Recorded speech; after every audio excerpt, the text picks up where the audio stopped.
Have you heard some negative things about soy? There's a lot of information that people say it's because it's a phytoestrogen, meaning it acts like estrogen, but obviously it's a plant estrogen, that it can cause cancer. It can do some of the negative effects that excess estrogen in the female or male body can cause. And so over the years, I have been a big proponent of soy.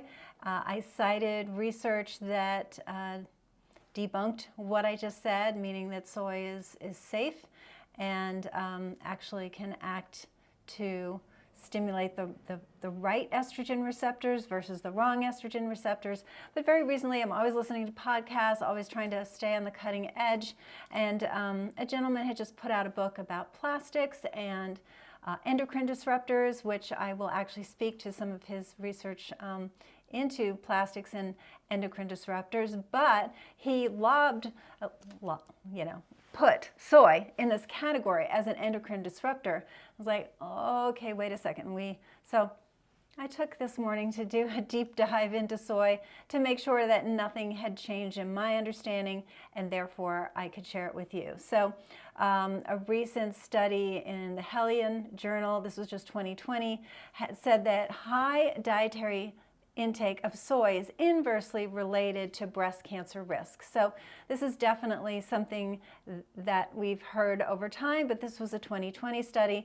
Most of the other studies are older, but the Harvard School of Health in 2022, so even more recent, said either a neutral or positive influence of soy on the human body. And they also iterated that soy protects against breast cancer and prostate cancer. So that was good. So where did all this come from? Soy is a legume. It is a phytoestrogen, meaning a plant estrogen. So it has these estrogenic-like effects. And the real key is that for women, as far as estrogen receptors, there's a beta receptor, which is the good receptor, and then there's the alpha receptor. And if a estrogen is binding too much to the alpha receptor, that's where you can get into the proliferation of cells leading to cancer, whether it's breast cancer, endometrial cancer, etc. And so those are the major concerns. And this one individual who had faulty information, fortunately, as now that I've done a deep dive, but he was saying that it was equal for both receptors, and that's not the case, fortunately. So in the Journal of Biological Chemistry, this is back in May 2001, but nothing has negated it since, they looked at the fact that, sorry, I'm looking down at my notes, but that the phytoestrogen of soy had a 30 times greater affinity, so binding to beta versus alpha, so that's good. You want beta is good. But they found that the isoflavones, again, soy, was 1,000 times more potent at triggering activity at the beta receptor.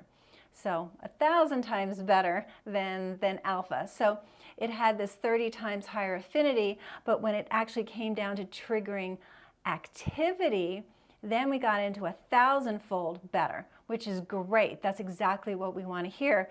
And sure enough, if you look at Asian countries where women are consuming a great deal of soy, now, before I forget, it has to be organic because soy in this country is GMO unless it states specifically that it's organic. So you've got to keep that in mind. I'm not saying soy oil and soy flour and things that don't state it's organic.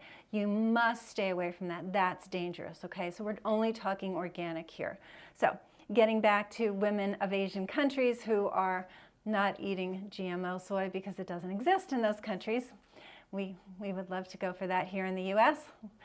Let's take some action toward that. But these women not only have decreased menopausal symptoms, they don't suffer osteoporosis, they don't suffer heart disease, they don't suffer from breast and endometrial cancer in any significant numbers as compared to here in the US. So what else did I want to tell you?